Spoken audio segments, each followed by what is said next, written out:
Voice cover చేసి నిలబడతాం. ఈరోజు అనంతపురం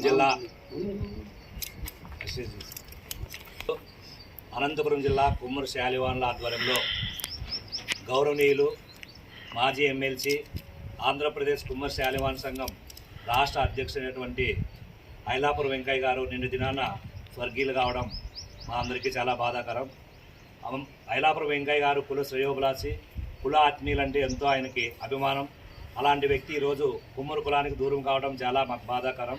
ఆ చిరస్మరణీయాన్ని, ఆ మహనీయుని ఈరోజు గుర్తు చేసుకుంటూ అనంతపురం జిల్లా కుమ్మరి శాలివాన్ ఆధ్వర్యంలో ఈరోజు సంతాప కార్యక్రమం ఏర్పాటు చేయడం జరిగింది. ఐలాపురం వెంకయ్య గారి గురించి ఈరోజు మనము ఒకసారి గుర్తు చేసుకుంటే, రాష్ట్రంలో కుమ్మరులందరూ ఐక్యతగా ముందుకు పోవాలి, అభివృద్ధి దిశగా ముందుకు పోవాలని చెప్పేసి ఆయన ఎంతో శ్రమించి ఆయన కుల శ్రేయోభిలాష కోసం ఎంతో పోరాటం జరిగింది. కుమ్మరి కులానికే కాకుండా బీసీల కోసం కూడా ఆయన ఉద్యమాలు కూడా చేపట్టడం కూడా జరిగింది. ఒకసారి మనందరూ ఐలాపురం వెంకయ్య గారి గురించి మనము గుర్తు చేసుకుంటే, దాదాపు ఆయన 93 సంవత్సరాల వయసులో కూడా కులం అంటే చాలా అభిమానం.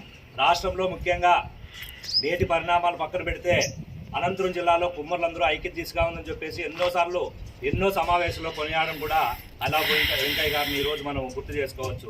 ఐలాపురం వెంకయ్య గారు దాదాపు 1968 సంవత్సరంలోనే ఉమ్మడి ఆంధ్రప్రదేశ్లో కుమ్మరి శాలివాన్ సంఘం ఏర్పాటు చేసి రాష్ట్ర నాయకత్వంలో ఆయన కులస్తులందరినీ కూడా ఐక్యత దిశగా తీసుకోవడం జరిగింది.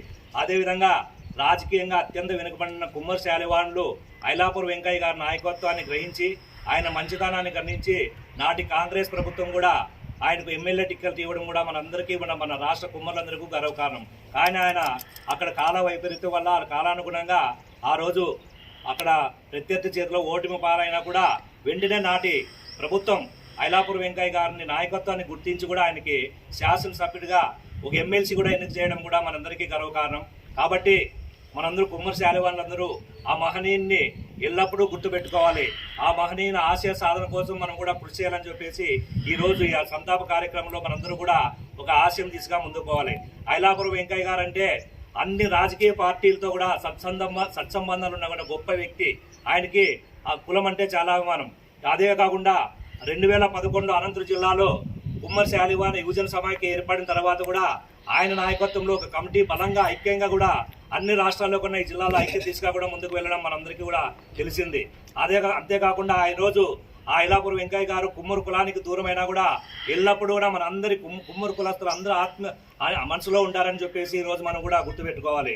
ఒకటే గుర్తుపెట్టుకోవాలి, ఐలాపురం వెంకయ్య 93 సంవత్సరాల్లో కూడా ఆయన కులం అంటే ఏదైనా ఐలాపురంలో విజయవాడలో కుమ్మర అనే కులం వస్తేనే ఆయన అక్కడ ఒక అకామిడేషన్ ఇచ్చేయడం కావచ్చు, అదేవిధంగా దాన కార్యక్రమాలు చేయడం కావచ్చు, ఎన్నో ఆయన సేవా కార్యక్రమాలు చేయడం జరిగింది. అదేవిధంగా 68లోనూ అదేవిధంగా అక్కడ విజయవాడలో కూడా దేవాలయాలు కూడా ఆయన ఏర్పాటు చేయడం కూడా చాలా గొప్ప వ్యక్తిత్వం ఉన్న వ్యక్తి అని చెప్పేసి ఈరోజు గుర్తు చేసుకుంటున్నాం. కాబట్టి ఈరోజు మనము ఆయన దూరమైనా కూడా తప్పనిసరిగా ఆశయ సాధనాల కోసం మనము ముందుకు పోదాం. అదేవిధంగా ఆయన ఆశయ సాధనాల కోసం ఆయన కుటుంబం కూడా కుమ్మరుల శ్రేయోభిలాష కోసం, కుమ్మరుల అభివృద్ధి కోసం ముందుకు రావాలని చెప్పేసి కూడా మనము ఆశిద్దాం. ఐలాపురం వెంకయ్య గారు అంటే ఒక గొప్ప వ్యక్తి. ఆయన ఎప్పుడు కూడా కుమ్మరులందరూ మనసులో నిండి ఉంటాడని చెప్పేసి ఈరోజు అనంతపురం జిల్లా కుమ్మరి శాలివాన్ ఆధ్వర్యంలో ఒక సంతాప సభ ఏర్పాటు చేసి ఆ మహనీయునికి ఘన నివాళులు అర్పించి ఆయన ఆశయాలను కొనసాగించాలని చెప్పేసి ఈరోజు ఆయనకు శ్రద్ధాంజలి ఘటించడం జరిగింది. జోహార్ ఐలాపురం వెంకయ్య గారు, జోహార్ ఐలాపురం వెంకయ్య గారు.